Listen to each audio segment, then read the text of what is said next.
Okay, this is your lesson on answering 3 economic questions, chapter 2, lesson 1.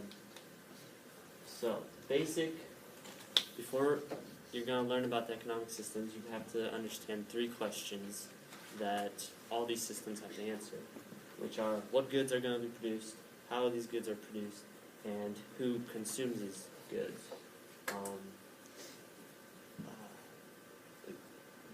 What is produced? Examples would be guns and butter.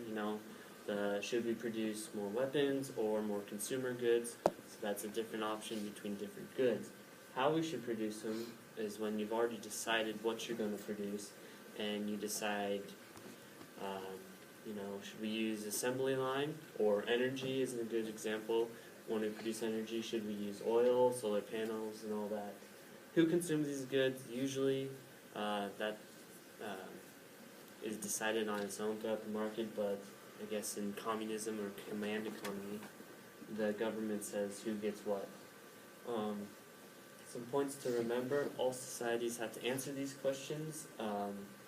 Economic system is defined by how they answer these questions, and then just remember your basic of economics: opportunity, cost, trade-off, and all that throughout this chapter.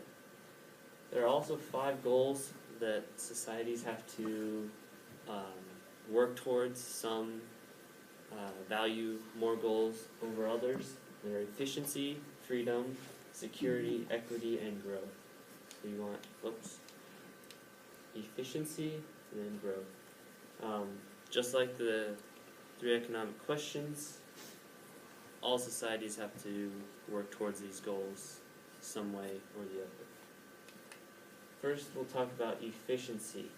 Basically, simplified terms, it is producing to your maximum along the production possibilities curve.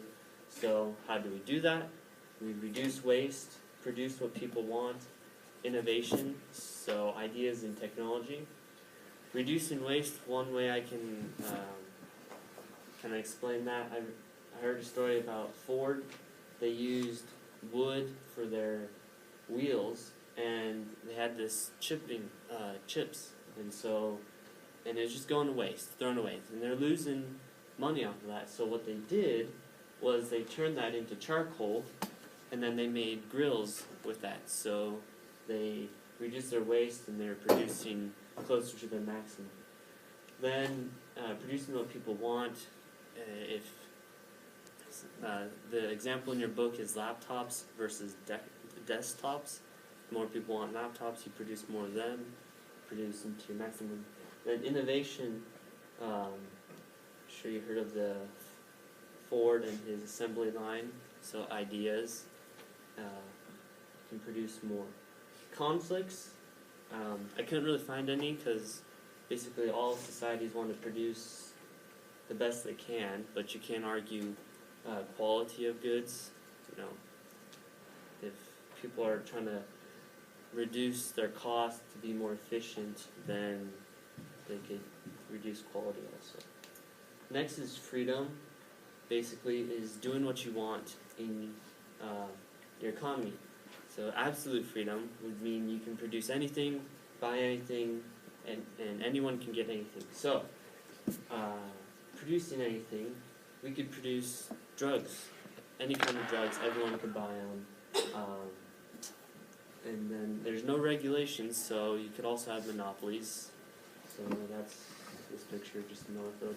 Heavy regulation would be you can't produce anything, you can't buy everything. So you'd have a Prince Polo instead of Crunch, Nerds, all this good stuff. You can't buy anything, you only get what is produced when there's heavy regulation. Conflicts, and you'll see a general theme throughout presentation, is security and equity. And I'll explain that later, but remember security and equity, conflict with freedom. Economic security is kind of reassurance that we can, that we'll have a job in the future, have money in the future, we can get what we want, the products that we need. So, money, as far as like jobs and stuff, if we're injured, layoff, natural disasters, we'll have money, and then products, if we want to buy them, we will know that they're there. The conflicts would be growth, freedom, and efficiency. If you think of opportunity cost, if we're putting away money for to help people for injury, layoff, and natural disaster, we're not investing it for growth. We're not investing it for other things, and so it conflicts with those other economic goals. Economic equity is fairness, so that's when we get our most controversial goals and conflicts would be freedom versus equity. Should everyone have the same amount, or should we have the ability to build as much as we want? I put a cartoon in there just so you know the difference between equality and equity. And then who gets what, that's kind of the basis of our Cold War, command economy and free economy, which hopefully Jaylee and Carson will explain. Growth. I think it was okay. Last point is economic growth.